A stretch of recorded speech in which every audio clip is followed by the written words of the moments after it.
오늘 은혜 받고 성취될 하나님의 말씀은 요한복음 20장 19절에서 23절 말씀입니다. 요한복음 20장 19절에서 23절 말씀 제가 한 절 읽고 여러분 한 절 읽고 교독하겠습니다. 이날 곧 안식 후 첫날 저녁 때 제자들이 유대인들을 두려워하여 모인 곳의 문들을 닫았더니 예수께서 오사 가운데 서서 이르시되 너에게 평강이 있을지어다.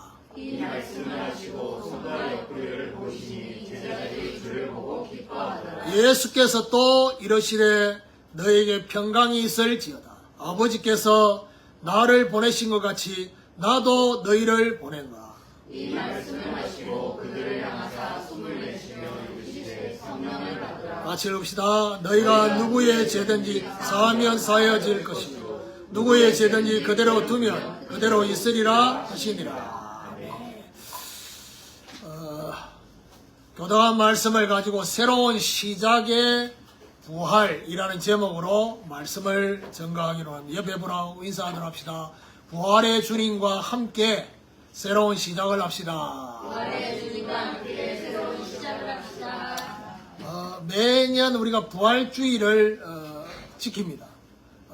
특별히 하나님이 새 절기를 지키라고 하셨는데 6월절을 포함한 무교절. 그래서 우리는 그 절기의 의미 속에 뭐지요? 부활주의를 그렇게 지킨다. 그렇게 보시면 되겠고 맥추절과 또 추수감사 수장절에 대한 말씀을 우리는 매년마다 절기 메시지를 받습니다. 그런데 매년마다의 시간표가 다르거든요. 그래서 작년의 부활주일 메시지는 초월하게 하시는 부활의 능력에 대한 말씀을 받았습니다. 근데 올해는 하나님이 저와 여러분에게 어떤 부활에 대한 메시지를 붙잡기로 하느냐. 부활은 바로 새로운 시작이다. 그런 말씀을 저와 여러분 인생을 두고 또 우리 교회를 두고 하나님이 새로운 시작을 하라는 중요한 의미로 이 말씀을 주셨다라고 볼 수 있습니다. 새로운 시작이라고 한다면 이전의 것이 끝났다는 의미입니다. 그렇다면 이전의 것이 뭐냐? 저와 여러분 각자가 다 이전의 것이 있겠지만은 우리 주님의 십자가 부활을 통해서 이전의 것이 끝났은 것은 바로 첫사람 아담의 인생이 끝났다는 것입니다. 첫사람 아담의 인생은 어떤 인생입니까? 하나님께 범죄하여서 영원한 죽음에 이르게 되는 그게 바로 첫사람 아담의 인생입니다. 중요한 것은 그 누구도 이 첫사람 아담의 인생의 굴레에서 벗어날 수가 없습니다. 그래서 여기서 벗어나려고 대부분의 사람들이 몸부림을 쳐보지만은 이 땅에 절대로 인간의 노력으로 안 되는 게 있습니다. 다시 말해서 창조주 하나님만 가지고 계시는 영역이 있다는 거예요. 그게 바로 뭡니까? 생명입니다. 생명이 어디 있다고 했어요? 피에 있습니다. 그래서 아무리 과학이 발달해도 피를 만들 수 없어요. 그리고 인간이 아무리 몸부림치고 막아보려고 몸에 좋은 거 아무리 먹고 해도 죽음을 해결할 수가 없습니다. 그거는 바로 하나님의 영역 속에 있습니다. 그래서 모든 인생이 사망의 세력을 잡은 자에게 묶여서 죽음의 종로로 타고 있는 그게 바로 뭡니까? 두려움. 두려움 속에 살아가고 있습니다. 그러니까 죽음의 사망의 그늘, 이 그늘이 인생을 지배하면 어디 됩니까? 그야말로 어둡습니다. 여러분 사망이라고 할 때 막 빛처럼 밝고 이런 느낌이 아니잖아요. 그러니까 사망이 저와 여러분 인생을 주장하는 왕로로 담아야 되느냐? 인생에 빛은 없습니다.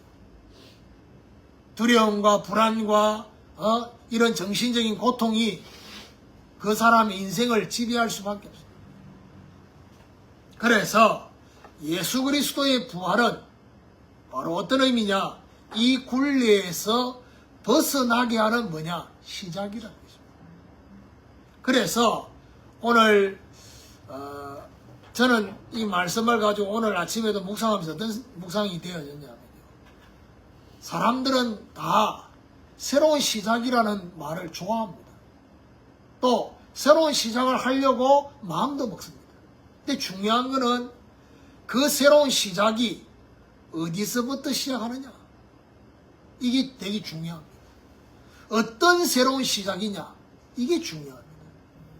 누구나 새로운 시작을 하겠다라고 마음을 먹고 그래서 여러분 인생 가운데 여러분 하는 업에 그런 시작이 일어나고 그렇게 합니다.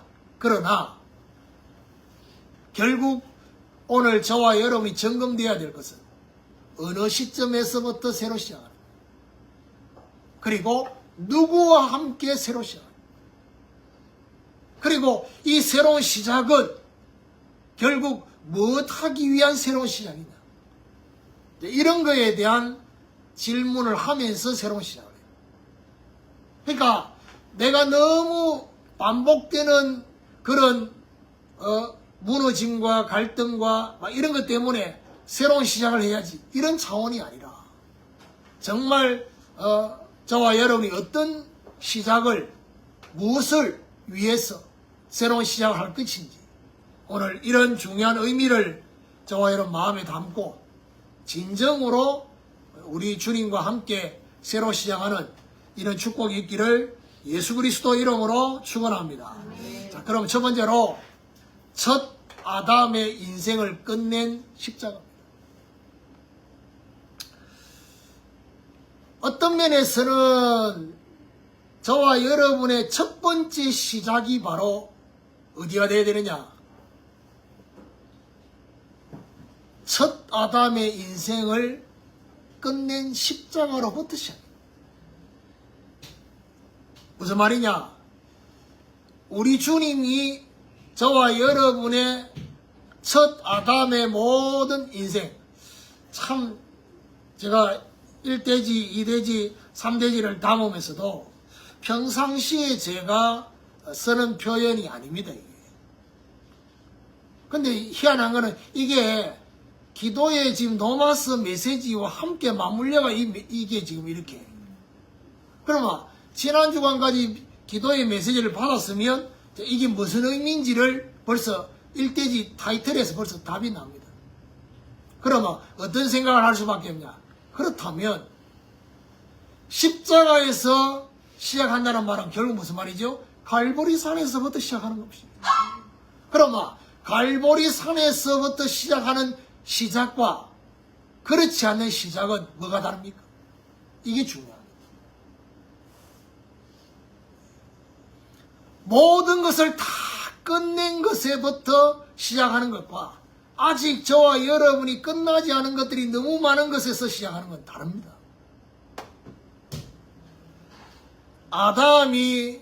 첫사람 아담이 창세기 3장에 범죄를 합니다. 범죄를 하자마자 하나님은 아담에게 여자부터 그리고 여자부터 얘기하기 전에 뱀부터 고통을 당할 거라고 또 저주를 당할 거라고 실패할 거라고 말씀을 하는데 중요한 건 뭐죠? 그 말씀 이전에 복음을 먼저 주십니다. 그게 바로 창세기 3장 15절입니다. 그걸 보고 우리는 뭐라고 말합니까? 원시복음이라. 여자의 후손이 뱀의 후손의 머리를 상하게 할 것이다. 너는 그의 발꿈치를 상하게 할 것이다. 이게 바로 뭡니까? 두 가지 상하는 이 상한다는 표현은 동시에 일어나는 것입니다. 여자의 후손이 뱀의 머리를 상하는 시간표와 뱀이 여자의 후손의 발꿈치를 상하는 이게 동시에 일어나는 이게 바로 뭐냐? 십자가의 고통입니다. 우리 주님이 당하시는 이 십자가의 고통이 뱀 대가리를 박살내는 사단 권세를 박살내는 순간이라는 거죠. 그래서 여러분이 아셔야 될 것은 우리는 전부 다 아담의 후손으로 태어납니다. 그래서 아담의 후손에게는 하나님과의 관계에서 뭐가 필요하냐? 절대로 저와 여러분의 의를 가지고 우리의 노력을 가지고 하나님께 나아갈 수 없습니다. 그래서 하나님께서 아담의 후손에게 필요한 것이 뭔지를 우리 알려주셨습니다. 그게 바로 출애굽기 3장 18절의 희생제물입니다. 아담의 후손에게 필요한 것은 절대 필요한 것은 희생제물이다. 희생제물. 그래서 출애굽할 때 이스라엘 백성들이 출애굽 이전에 무슨 일이 벌어졌습니까? 그날 밤에 어린 양의 피를 바른 집에는 죽음의 재앙이 넘어가는 유월이 되는 그 역사가 일어났습니다. 그래서 저와 여러분에게 정말 필요한 것이 바로 뭐냐? 어린 양의 희생입니다. 저와 여러분을 대신해서. 그래서 어떻게 이 어린 양이 희생을 당합니까? 그냥 바로 잡지 않습니다. 어린 양의 머리에 손을 얹고 기도합니다. 나의 죄를 이 양에게 전가시킵니다. 라고 기도하고 목을 칩니다. 전가가 뭡니까? 나의 모든 죄를 이 양에게 대신 그렇게 옮깁니다. 머리에 손을 얹는 그 순간에 어린 양과 내가 하나 되는 사도 바울은 이렇게 말합니다. 로마 3장 23절에 모든 사람이 죄를 범하였습니다. 하나님의 영광에 이를 수 없다 했습니다. 모든 사람은 아담의 후손인 죄인입니다. 그렇죠? 아담의 후손, 사람의 후손이요, 남자의 후손이요, 여자의 후손하고 다릅니다. 죄인입니다. 하나님 영광에 이를 수 없다 했습니다. 그래서 예수님이 공생애를 사역하시면서 이 중요한 첫 아담의 인생,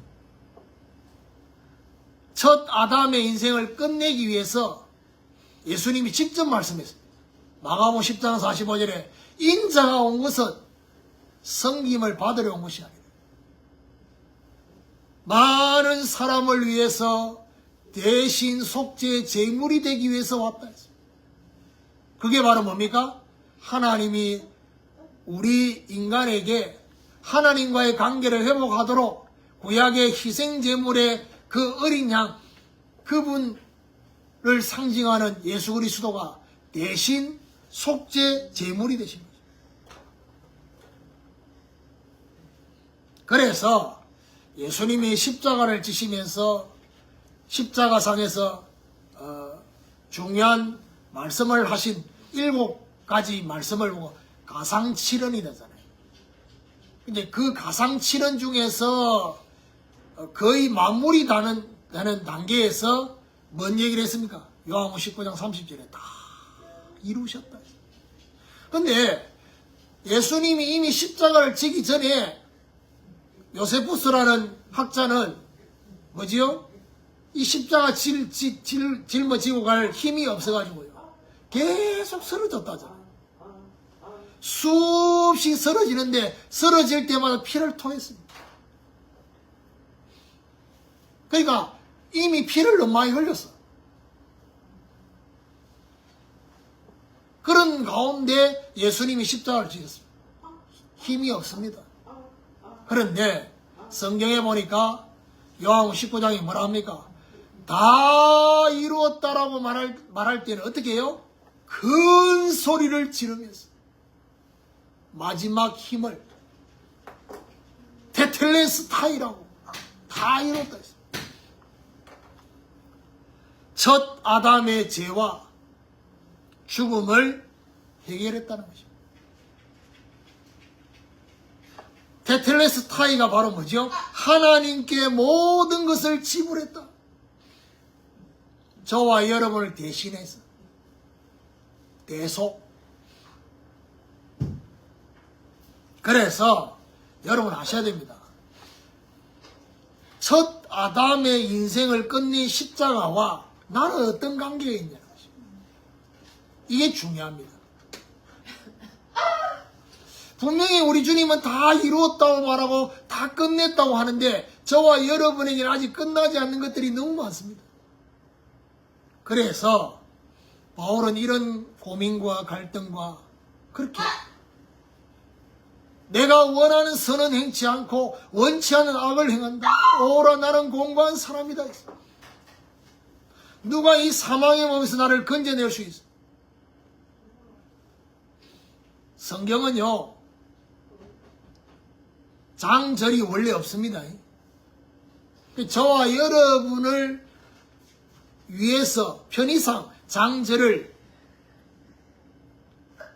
기록해 놓은 것입니다. 바울의 서신이잖아요. 편지입니다. 그런데 7장을 로마서 7장을 마무리하고 8장을 넘어가는데 7장까지 바울이 그렇게 고민하고 갈등하고 내가 원하는 선은 행치 않고 원치 않는 악을 행한다. 내 속에 죄가 있고 악이 있고 선한 것이 없다. 막 이런 고민과 갈등을 하다가 바로 8장을 넘어가면요. 이게요. 어떤 면에서는 이게 저와 여러분이 이게 와닿지 않습니다. 뭐가 필요하냐?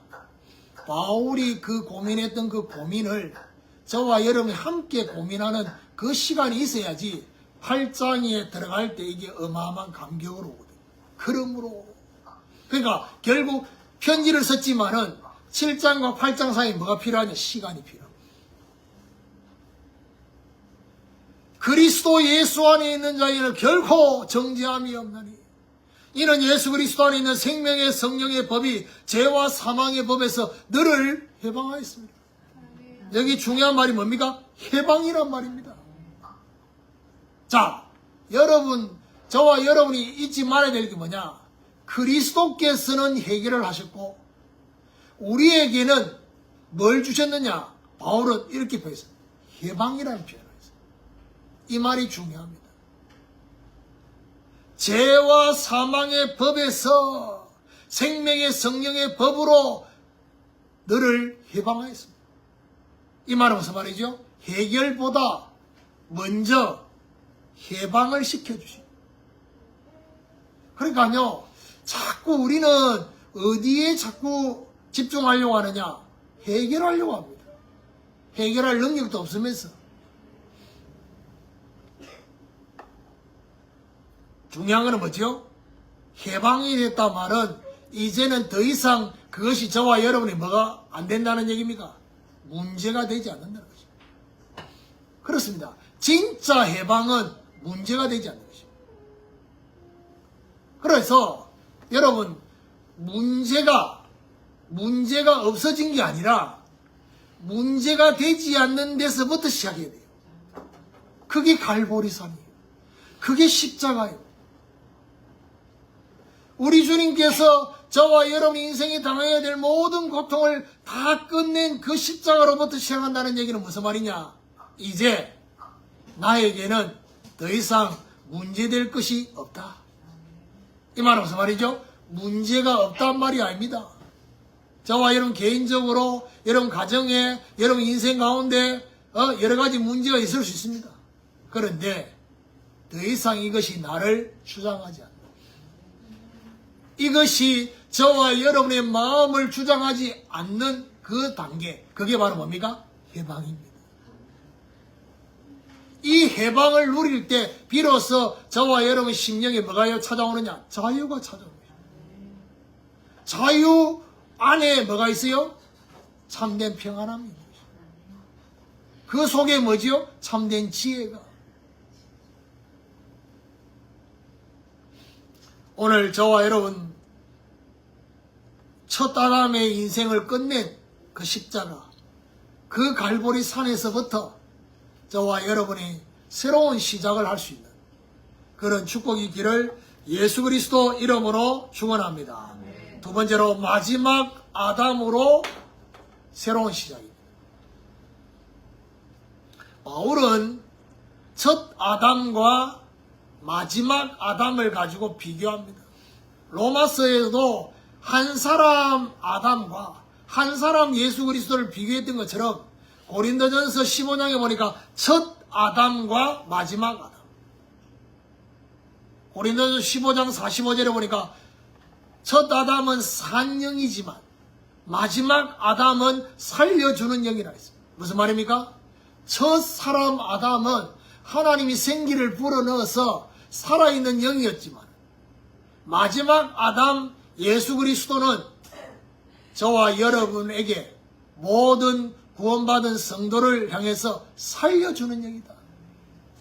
부활로. 그래서 여러분 부활 속에는 뭐가 있습니까? 단순한 부활이 아닙니다. 이거는 바로 어떤 의미냐? 저와 여러분 인생의 새로운 시작을 알리는 것입니다. 오늘 갈라디아 2장 20절을 기원 성경으로 읽었습니다. 내가 그리스도와 함께 십자가에 못 박혔나니 그런지기 전에 내가 사는 것이 아니요 오직 내 안에 그리스도께서 사시는 것입니다. 이제 내가 육체 가운데 사는 것은 나를 사랑하사 나를 위하여 자기 자신을 버리신 하나님의 아들을 믿는 믿음 안에서 사는 것입니다. 무슨 말입니까? 부활의 주님과 함께 새로 시작합니다. 부활의 주님과 함께 새로 시작하는 이 상태를 바울은 뭐라고 말합니까? 고린도서 5장 17절에 누구든지 그리스도 안에 있으면 새로운 피조물이라. 이전 것은 지나갔으니 보라 새 것이 되었도다. 그리스도 안에 있게 되면 이전 것과 다른 완전히 다른 새로운 피조물이 되는. 그러면 새로운 피조물이라는 그 말 속에는 뭐가 담겨 있습니까? 새로운 시작. 전에는 자기 자신을 위해서 자기 인생의 동기와 목적을 위해서 자기 상처를 메꾸기 위한 그 피조물이었는데 이제는 그리스도에 의해서 그리스도를 위해서 그리스도를 향해서 나아가는 피조물. 바울이 뭐라고 고백해요? 살든지 죽든지 내 몸에서 그리스도가 존귀하게 됩니다. 오늘 19절에 보니까 뭐라고 말합니까? 이날 곧 안식 후 첫날 저녁 때에 제자들이 유대인들을 두려워하여 모인 곳에 문들을 닫았더니 예수께서 오사 가운데 서서 이르시되 너에게 평강이 있을지어다. 여기 중요한 건 뭐죠? 요한이 강조하고 싶은 게 두 가지입니다. 하나는 문을 닫고 있었는데 문을 열지도 않은데 문을 통과하고 들어왔어요. 그게 부활체입니다. 또 한 가지는 뭐지요? 두려워하고 있었는데 반대로 너희에게 평강이 있을지. 부활의 주님과 함께 시작할 때 어떻게 시작되느냐? 평강으로. 저와 여러분 힘내서 시작하는 게 아닙니다. 평강으로. 21절에도 예수께서 또 이르시되 너에게 평강이 있을지어다. 부활의 평강으로 새로 시작하게 됩니다. 그래서 마지막 아담으로 새로운 시작을 하는 이 시작이 결국 부활의 주님과 함께 시작하면 어떻게 됩니까? 마태복음 28장 20절에 올지어다 내가 세상 끝날까지 너희와 항상 함께 있으리라. 어떤 시작입니까? 모든 민족, 모든 족속, 세상 끝날까지 가는 시작이다. 그렇습니다. 그러면 결국 저와 여러분 이거는 어떤 의미입니까? 새로운 시작을 하는데 저와 여러분의 과거를 위한 시작이 아니라 부활의 주님과 함께 미래를 위한 새로운 시작을, 내일을 위한 새로운 시작, 저와 여러분 남은 인생을 위한 새로운 시작을, 그것도 뭐죠? 우리 주님과 함께. 이게 바로 두 번째 새로운 시작입니다. 자, 그렇다면 세 번째 생각해야 될 게 뭐냐? 새로운 시작을 하는 이유가 뭡니까? 목적이 뭡니까? 새로운 시작을 하면서 이 시작을 통해서 뭐 하려고 하는 것입니까? 성령을 받아 재창조시키는 것입니다. 21절 중반절에 뭐랍니까? 아버지께서 나를 보내신 것 같이 나도 너희를 보내노라. 나도 너희를 보낸다. 그리스도처럼 불신 세상 현장으로 저와 여러분을 뭐 한다고요? 보내신다. 이걸 보고 뭐랍니까? 사명. 이걸 보고 뭐라고 말합니까? 사도. 보냄을 받았다. 이걸 보고 뭐라고 말합니까? 실로암. 보냄을 받았다. 22절에 이 말씀을 하시고 그들을 향하사 숨을 내쉬며 이러시되 뭐라고 말합니까? 성령을 받으라. 부활의 영 성령을 받아야지만이 어떻게 바뀌느냐? 세상을 바꿀 수 있는 힘이 생기는 거죠. 여러분, 우리가 그냥 기도하는 그 기도 내용 중에요, 성령 충만함을 달라고, 성령 충만함과 오력으로 충만케 해달라는 이 기도가요, 사실은 답니다. 왜요? 성령 충만이 임해야지 내가 나를 다스립니다. 내가 나를 이깁니다. 결국에는 내가 나를 이기지 못해가지고 뭐지요? 실패하는 거예요. 그러니까 무슨 말이냐 하면요, 사람 때문에, 환경 때문에 우리는 진다고 생각합니다. 핑계입니다. 그 사람과 환경을 바라보는 내가 이미 졌다는 겁니다. 그러니까 무슨 말이냐 하면 저와 여러분 자신이 자신을 못 이겨. 그러면 어떤 자신을 못 이긴다는 얘기예요. 오늘 이 말씀을 가지고 문제에 대한, 또 저와 여러분 염려에 대한, 두려움에 대한 이런 것들이 순간순간마다 저와 여러분 자꾸 들어오잖아요. 그걸 못 이겨. 그걸 못 이기니까 결국에는 뭐지요? 환경과 사람의 문제 앞에 내가 못 이기는 것입니다. 성령 충만 받으면 어떻게 됩니까? 바꿀 수 있습니다.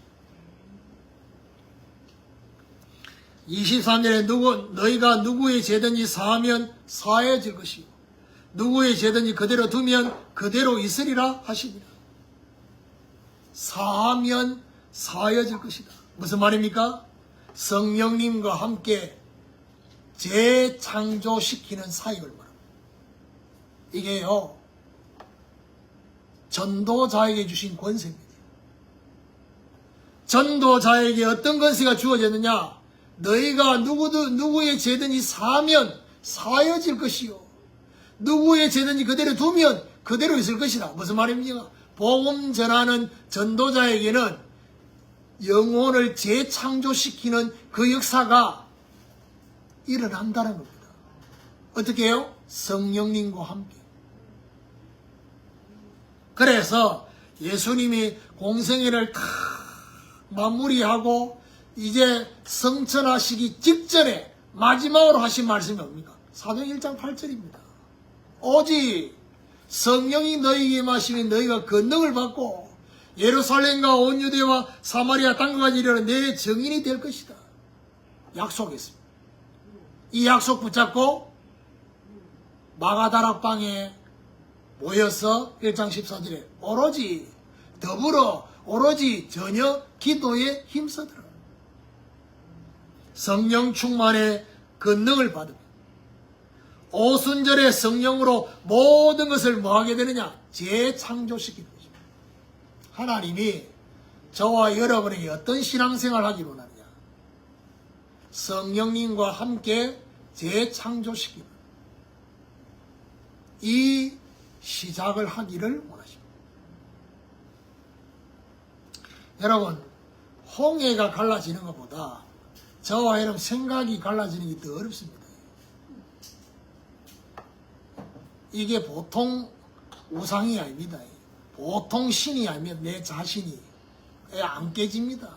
굳어버립니다. 그리고 대부분의 사람들을 이렇게 만나서 보면요, 그 사람들 속에 들어와 있는 게 있습니다. 이게 잘 안 바뀝니다. 왜 안 바뀌느냐? 오랫동안 자리 잡았기 때문에. 저도 지난 한 주간 동안 그런 생각을 좀 했어요. 제가요, 몇 주 전부터 그런 얘기 했잖아요. 내가 내 남은 인생에 대한 여러 가지 인간적인 기대나 이런 걸 내려놓고 나니까 평안해졌다. 그러면 그 내려놓을 때는 뭐지요? 결단을 한 겁니다. 뜻을 정한 것입니다. 그러니까 평안함이 찾아왔습니다. 그런데 지난 주간에 계속해서 생각되어졌던 부분이 뭐냐?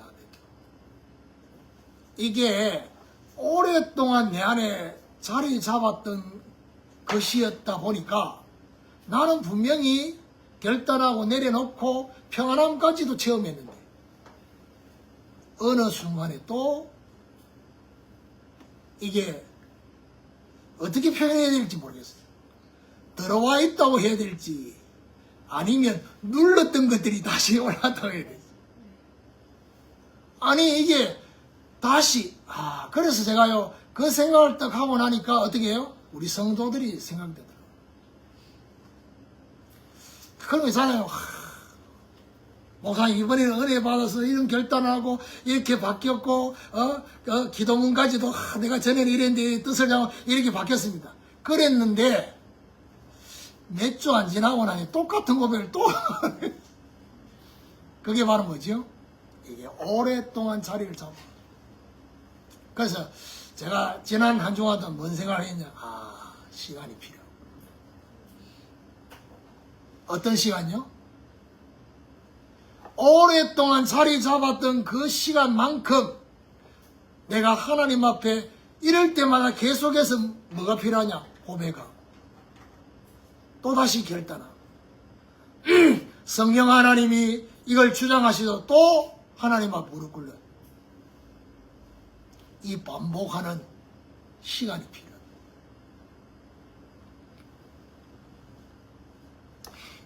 이 말을 꼭 해주고 싶더라고요. 왜냐? 저도 그런데 우리 성도들은 얼마나 오늘 결단해가지고 오늘 끝난 것 같은데 내일 다시 또 들어와 있어요. 자고 일어나니까. 그래서 저와 여러분 뭘 누려야 됩니까? 고린도전서 3장 16절을 누려야 됩니다. 너희가 하나님의 성전인 것과 하나님의 성령이 너희 안에 거하시는 줄 알지 못하느뇨? 성령이 거하시는 성전. 그럼 뭐 해야 됩니까? 결국 저와 여러분 안에 뭔 일이 벌어지느냐? 성령 하나님이 저와 여러분을 주장하십니다.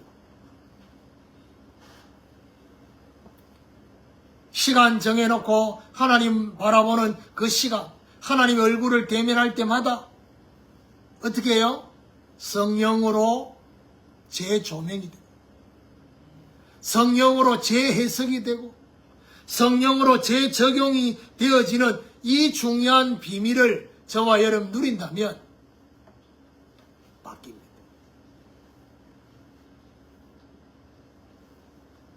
그러니까요, 결국에는 뭐가 필요하냐?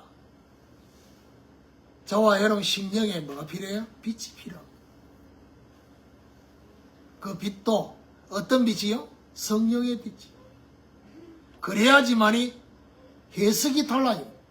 빛이 비치니까 해석이 달라요. 전에는 안 보였어. 전에는 못 깨달았어요. 그런데 달라집니다.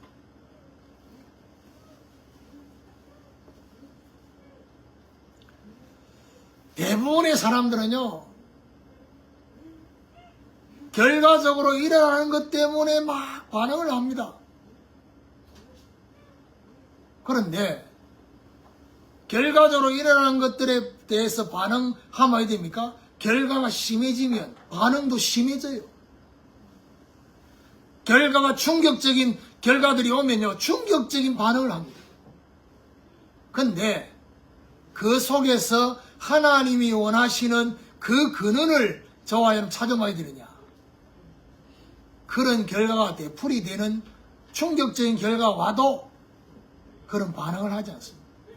왜요? 이미 결론이 났기 때문에. 오늘 저와 여러분 성령을 받아서 정말 재창조시키는 이런 중요한 시작이 저와 여러분이 일어나게 되는 부활주일 되시기를 주님의 이름으로 축원합니다. 결론입니다. 새로운 시작에 부활을 적용해 보면 결국 저와 여러분 어떤 시작이 되느냐? 나로부터 시작하는 게 아닙니다. 다른 사람에 의해서 시작하는 게 아닙니다. 하나님으로부터 시작합니다. 그리고 하나님 앞에서 제대로 된 시작을 하기 위해서 뭐가 필요하냐? 아담의 후손임을 발견하고 죄인임을 회개하는 그 시작. 그리고 그리스도 안에서 부활의 주님과 함께 새로운 시작을 합니다. 더 나아가서 나를 넘어서서 주님 손에 있는 계획, 그게 바로 뭐죠? 사명입니다. 사명을 발견하는 시작. 성령 충만을 받아서 성령님과 함께 재창조시키는데 저와 여러분 뭐가 필요하냐? 쓰임을 받아요. 주님 나를 써주시옵소서. 내 인생을 쓰시고 우리 가정을 쓰시고 우리 생업을 쓰시고 내 후대를 하나님이 사용하여 주옵소서. 재창조시키는데. 그래서 결국 오늘 부활주의를 맞이하면서 저와 여러분 어떤 결론을 다 가져야 되느냐? 저주의 굴레에서, 상처의 굴레에서, 염려의 굴레에서 빠져나와서 새로운 시작. 이제는 나를 얽매이게 했던 그 우리를 묶고 있었던 모든 것들을 다 벗어버리고 믿음의 경주를 시작하는, 믿음의 주여 온전케 하시는 주님을 바라보면서 시작하는 이 중요한 시작이 저와 여러분이 일어나게 되기를 예수 그리스도 이름으로 축원합니다.